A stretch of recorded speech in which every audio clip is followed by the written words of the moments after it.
church with it.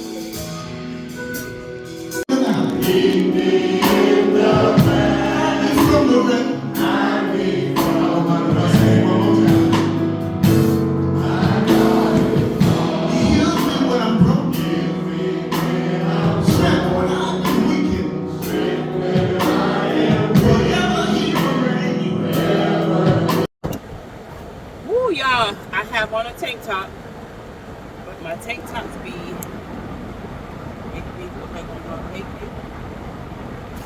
It look like I'm about naked, don't it? Anywho, let's turn this down so y'all can hear me. Y'all know what makes me mad? Let's clean my camera.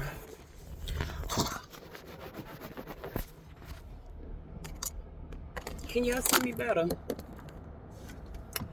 Y'all know what makes me really, really upset? The fact that I'm sorry, y'all. We going back to the house. I'm reading messages people just left me. Anywho, I really, today is one of them days where I just don't want to be bothered. I really don't. Oh, that's a big number 1 and number 5. So Family Dollar got the big number balloons. That one is big. But y'all, you know what makes me upset? The fact that my mind still wants me to sin. I don't want to sin. But my mind goes back to my old ways. And it's like, God, I don't want to do none of that stuff. And I know I'm delivered. So why is my mind still on that? Like, in the store just now, I feel like, I know that lady messing up on everybody's stuff. And I know a lot of people are getting away with stealing out of there. She ringing my stuff up. She ringing it up wrong. Then she was like, let's try again. Let's start over. So we start over. But she had already handed me a bag with my wipes. Y'all got disinfectant wipes. Let's see what I got from the start. Stuff I don't need. I need these. I need my disinfectant wipes. And I need these wipes. This for my bottom. And this is for the toilet seats that I'll be having to sit on. Even though I line them up with tissue, like living in the shelter, they still be peeing on the toilets and stuff. And then I got like a little bottle of bleach spray. I got to fill it back up of bleach. So I spray with the bleach. Then I wipe it off with tissue. Then I wipe with these. Yeah, I know I be extra. But anywho. And then I line it up with tissue. It's a shelter, y'all. So, the lady handed me the wipes.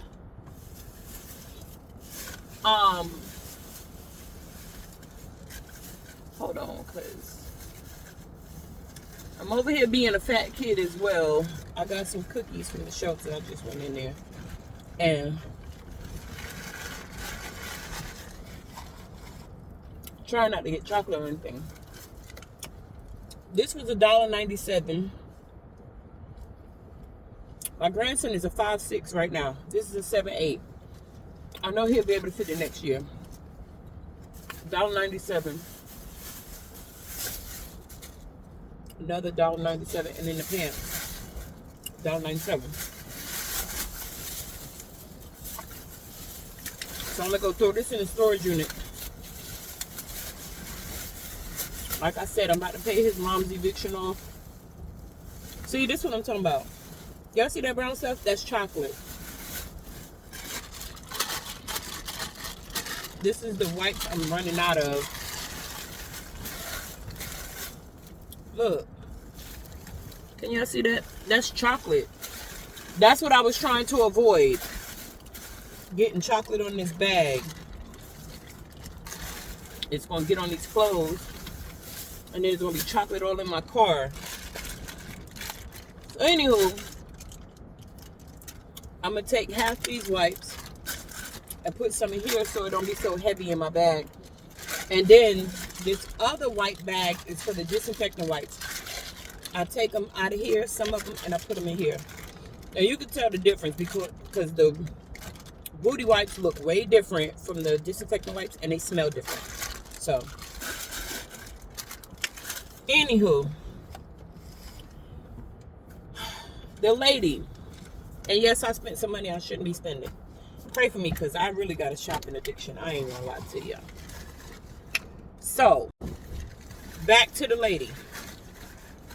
She rings the stuff up. She hands me the bag with the wipes in it. I put it in my cart. She's ringing the other stuff up, but she's ringing things up wrong. All right, I'm glad I be looking around paying attention, because you just flew in here. She was like, let's start over. Mind you, she handed me the bag with the wipes, and it's sitting in my cart. So when she starts over, my mind is saying, don't hand her the wipes, don't hand her the wipes. And how I know it's not me, because I'm saying, take the wipes out the cart and hand them to her. It's two voices talking in my head. Y'all know how they say the angel and the devil on your shoulder? I promise y'all, I promise you. I don't know what that was saying basically steal. But y'all know back in the day I used to steal. I don't steal no more. I've been delivered. I don't play that. And I don't have no desire to steal. I want to be as honest as I can possibly be. And so it's like the Holy Spirit was saying, take stuff out the cart, hand it to her. And that was my intention. And then there's another voice saying, don't say nothing, don't say nothing. Leave the stuff in the cart, don't say nothing. I'm in my head, y'all, this is all playing out in my head now. I'm telling myself in my head, don't listen to that voice. You know you don't want to steal. Put that stuff on the counter. So I heard him and I snatched the bag and I set it on the counter. She ringing the stuff up wrong. I could have literally got everything for free. I'm telling her how to ring the stuff up. And then she hit total. I'm like, no, you got to ring. Like, I'm literally having to force her to ring my stuff up the right way. Just so my conscience is okay. Y'all, I'm over here like, yo, this is crazy. Because my mind was literally telling me to steal. I don't know. I rebuke that in the name of Jesus. That wasn't my mind. I don't know what spirit that was, but it wasn't me. But it was saying steal. I don't want to steal. That just ticked me the hell off. For real, y'all. I gotta stop saying that word hell. That's a curse. Lord, forgive me. That's definitely a curse word. But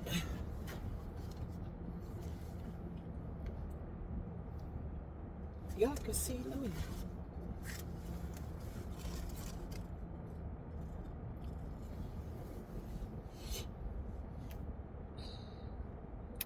I be trying to make sure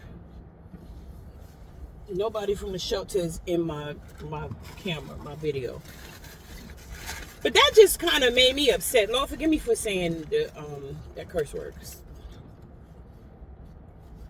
That and DAM is a curse, and I got to stop using them two words. I be convicted every time I say it. So if you don't think it's a curse, that's on you, but I do. Anywho, why is my mind still resorting to that? And this is not the first time it's happened. It's happened multiple times. And I have to rebuke that. And I'm just like, Lord, if I don't desire to steal no more, why is that there? And what is it? And if it's the enemy, why is he there? I rebuke him in the name of Jesus. I rebuke you, reject you, renounce you, denounce you, revoke you. I reject you. I divorce myself from you. I condemn you. I cast you down. I disconnect from you. I cancel you. I bind you on earth and in heaven, devil. Lord, burn them by fire and make them disintegrate and send any residue into the abyss. In Jesus' mighty name, amen. I rebuke the spirit of stealing, spirit of thievery. I reject it, renounce it, denounce, revoke it. I divorce myself from it. I condemn it, cast it down, and disconnect from it. I cancel it. I bind it on earth and in heaven. Burn it by fire, Lord, make it disintegrate, send any residue into the abyss. I am mad about that. Because in the beginning, when I first stopped stealing, and that would happen to me, one time it was so overwhelming, I actually did take the stuff. I didn't like take something and put it in my bag. I ended up ringing up something for cheaper than what it really was in the self-checkout thing. But once I got, when that first incident happened to me, after I said I'm not stealing no more, and that happened to me, I realized that spirit was overwhelming. And so I know to fight it harder. So that was a couple of years ago. I started learning how to fight it harder, fight it harder, fight it harder.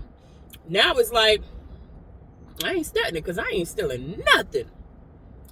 But that spirit is still there. I don't get it. Studying and reading the Bible ought to be a part of our passion. The goal is so that we will grow spiritually. But I want some help with it. And then, that's another thing too. Like the situation with my family. One reason they don't like me is because I used to steal. I didn't used to steal from them. I sure didn't. I used to steal out them stores. There was one incident where I stole from this one girl house. I never stole from nobody else. I promise you, I did not steal from people. But I still stole from that one girl house. And everybody found out about it. And so, people think I would steal from them. And that's cool. So for me, I don't go to your house. I don't go in your car. I don't touch pocketbooks. I don't touch phones. I don't touch nothing. I don't even come up close on people because of this. Because people really would think I was stealing from them. And I don't blame them for thinking that. A thief is a thief. And even if I say I've been delivered, if somebody still want to treat me like I'm thief, it's perfectly fine with me, baby. Going on over there. Give me 12 feet. If you feel like I'm going to steal from you, stay over there. So, because of my history, I make sure that nobody puts me in a position. It's not me putting myself in a position because I don't want to steal no more. I make sure no one else puts me in a position to steal. Or to say, well, not put me in a position to steal because I'm not going to steal. But to say that I've stolen something from them. You won't. The devil is a lie. I don't be nowhere in nobody's space by myself. I love cameras. Put a camera on me. Yep. You got cameras all over your house. I don't care if you put it in the bathroom. I don't mind you seeing me naked. Put them cameras up. Yep. Don't make me no never mind. So like, my mother, when I go to her house, she'll hawk over me. Like, she think I'm going to steal something from her. I ain't never stole from her. She wants my help with her personal information. But I don't want to help her because I already know how you feel. My family, my sisters and them, they think I'm going to steal. They want my help. They want me to come to their house and clean and organize and help out with stuff. But they think I'm going to steal. So, I don't want to go around them. Because they make me feel like a thief. And I promise y'all, I'm so cool with it. But don't get mad when I don't want to be around you. I can't tell you how to forgive. I can't tell you when to forgive. I can't tell you how to forget, when to forget. I can't ever tell you to trust, not to trust. I can't tell you none of that. You be you. I personally make sure I stay the heck. I shouldn't replace the word hell with heck. I make sure I stay far from you. And this is everybody. So people wonder why she don't speak. I speak, but I don't stick around. I don't. Because I know that stigma. And ain't nobody gonna make me feel no type of way because I know I ain't stealing nothing. But I know how the enemy works. He'll use that old stuff He'll even bring this video up of me saying I used to steal. And somebody will take this and run with it. You could do whatever you want with it, baby. When I say the Lord got my back, the Lord got my back. I'm not worried about none of that. I'm not worried about nothing ever again in life. God got me just that much. And I trust him. And when he delivered me, he delivered me. And when I said I don't never want to touch nothing that don't belong to me, I don't want it. I sure don't. So, with that being said, I stay far away from people. And I don't care if I'm by myself. I sure don't. Nope. I stay far away. When I say I'm not coming in your house. And then I remember on my job, this was another test. A lady had left her wallet. And the job asked me, she had told the job, tell me to bring her wallet to her. She's 30 minutes away. Where she had to go to, I had to go to as well. So I had to take her wallet, y'all. Y'all should see the way the lady who had to hand me her wallet, the other worker, y'all should see the way she looked at me. I really did not want to bring that lady her wallet, but I knew she needed her wallet. When I say I prayed, it wasn't that I was going to take none because I didn't want to. I just prayed that nothing happens to her wallet or nothing is missing. Lord, please don't give her no reason to think I took from her. Handed her wallet. Everything was in there. Everything been good. She's been the happiest person. Every time I see her, she's waving me down to say hi to me. I don't like situations like that. I don't want to touch your wallet. I sure don't. And I'm not going to steal nothing, but I don't want to touch it because I don't even want the notion of somebody thinking I'm going to steal from them. I'm so mad at the day that I ever was taught how to steal. So how did I start stealing? My family and the people I grew up with showed me how to steal. They showed me how to go in the stores and take off alarms. They showed me how to go under the fitting room. They showed me how to make Lizzie bags where you line the bag up with that stuff. I remember my mama giving us the Lizzie box to take the alarms off. Y'all, it was just so much. My sister showed me how to use a stroller and cover it with the blankets and use the baby bag at the bottom and the top of the stroller. Like, y'all, I was taught from young.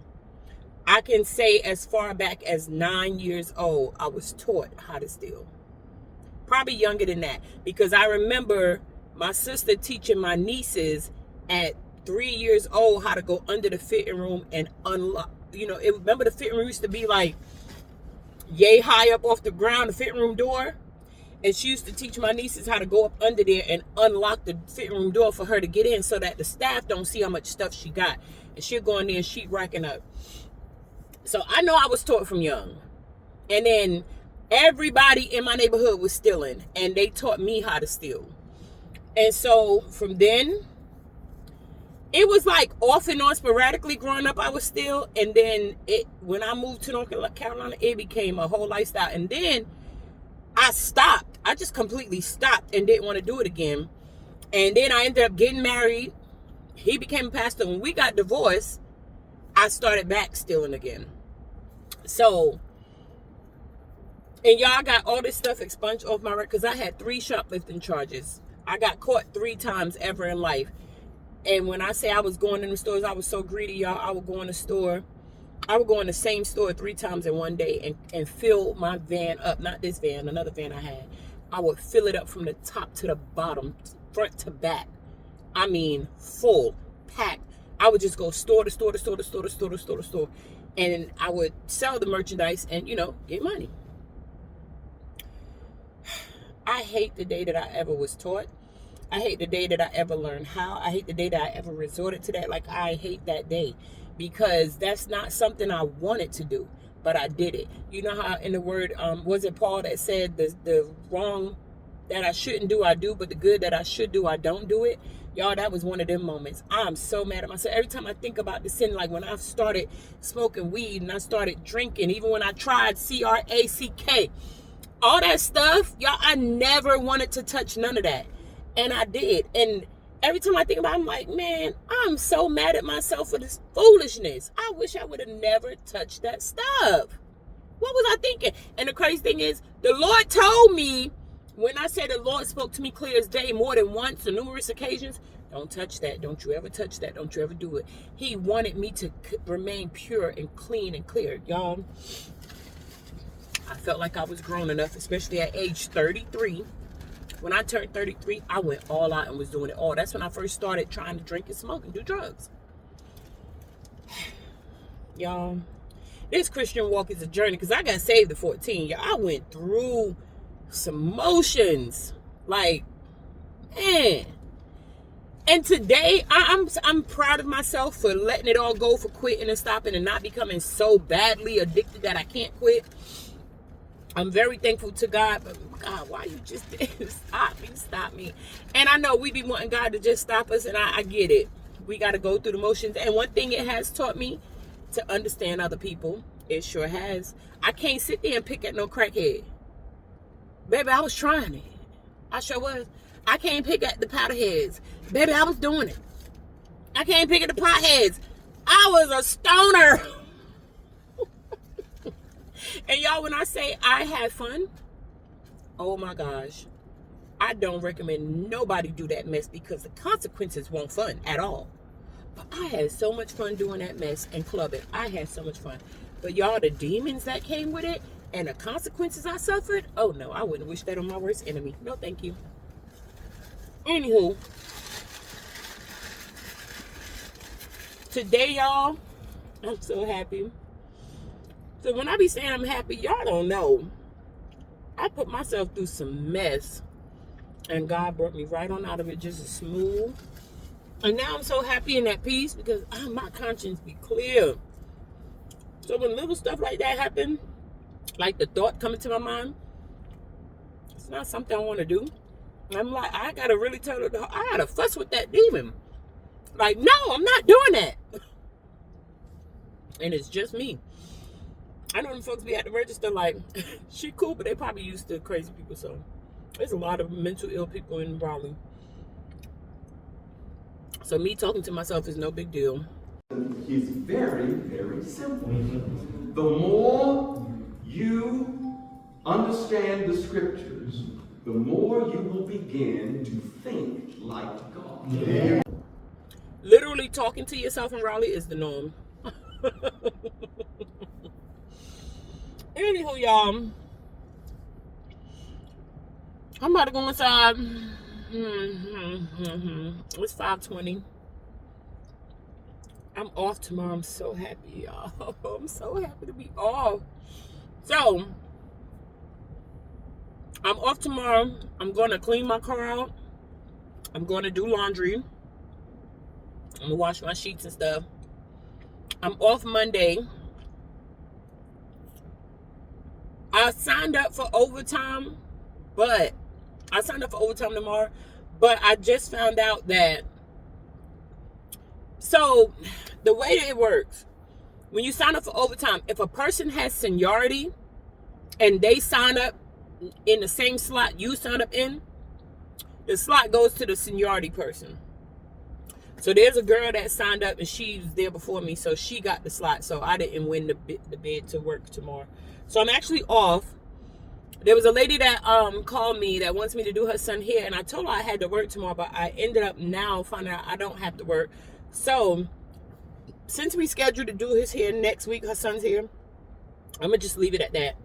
I'm gonna take my day off tomorrow, clean my car, wash my laundry, and just chill and relax. Monday I have to go to the safety meeting, and then I'm gonna relax the rest of Monday. Tuesday morning when I leave to go to work, I also have to leave the shelter.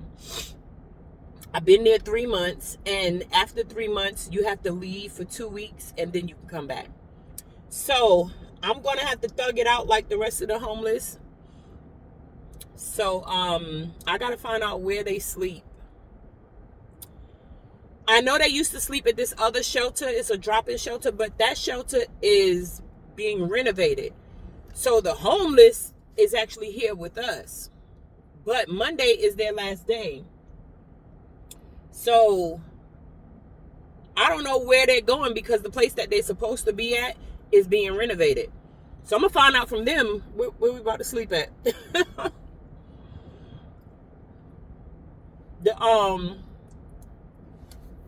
The young lady house that my daughter is at said I can come stay there, but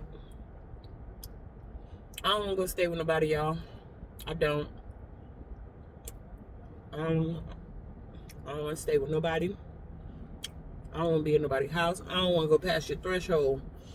And so, I'd rather do the shelter thing. It just feels more secure.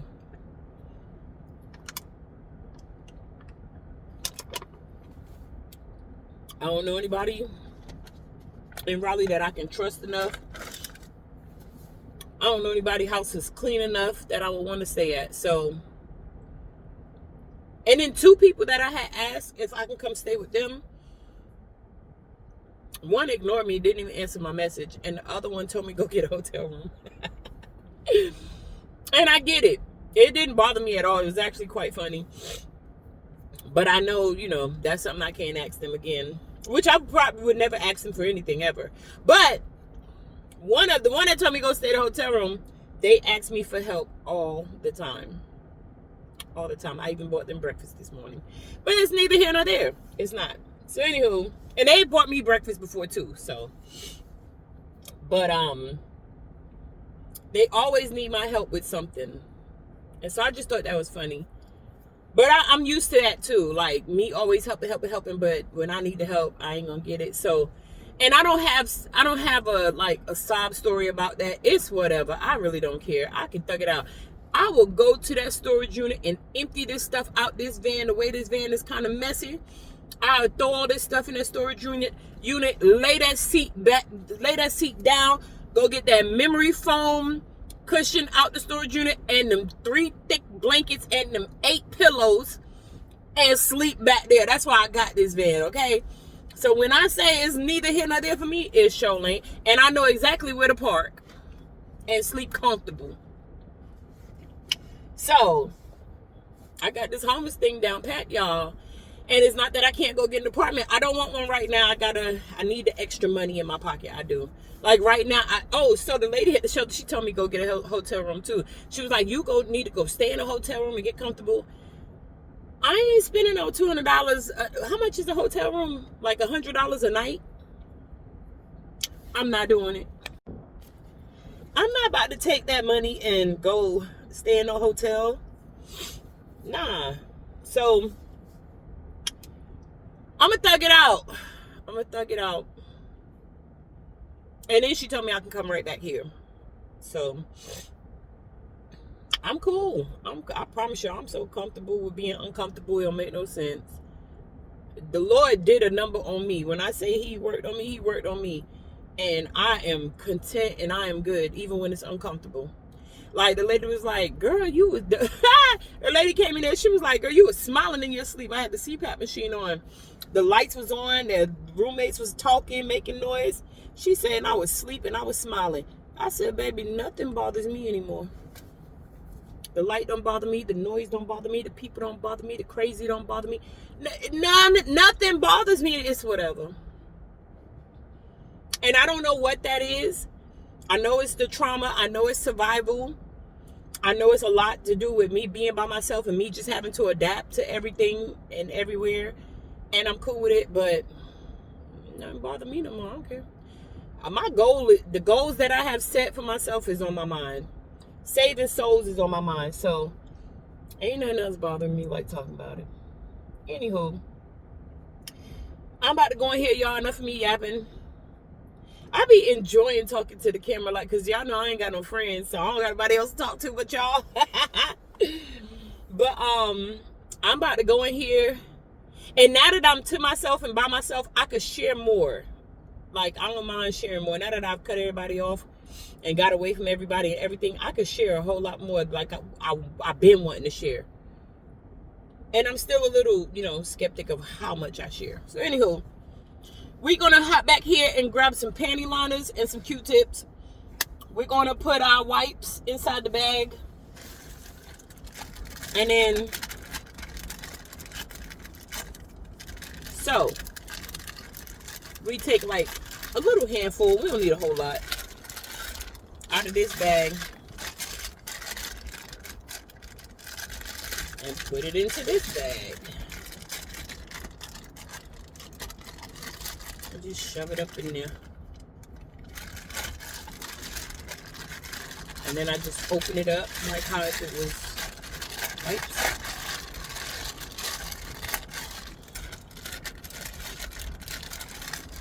That way I don't have to carry this heavy thing.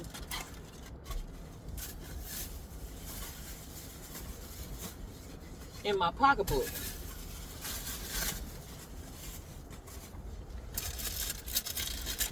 They gave these out in the shelters. Yo, whatever this place called Pot Deli, yo, find them in Raleigh. I don't know where they at. I don't know who they are. I never been.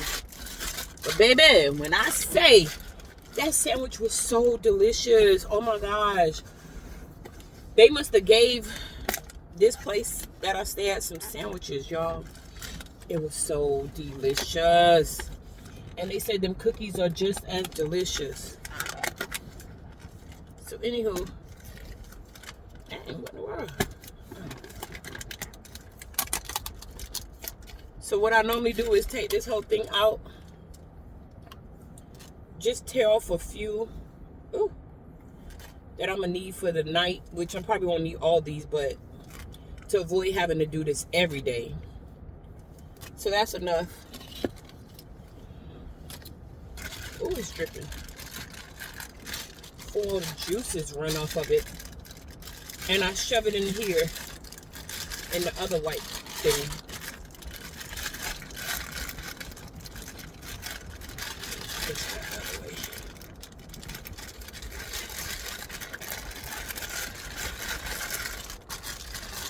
And I spread it out. And those are my 2 things of wipes. The rest of them stay in here. And it stays sealed. Oh, Lord. I'm going to mess this up. There we go. So whenever I need to refill, that's what I do. All right. Y'all see I clean my seatbelt? Let me go inside, and I will talk to y'all tomorrow when I'm cleaning up my car. I love y'all, and cheese. Love y'all better. Bye.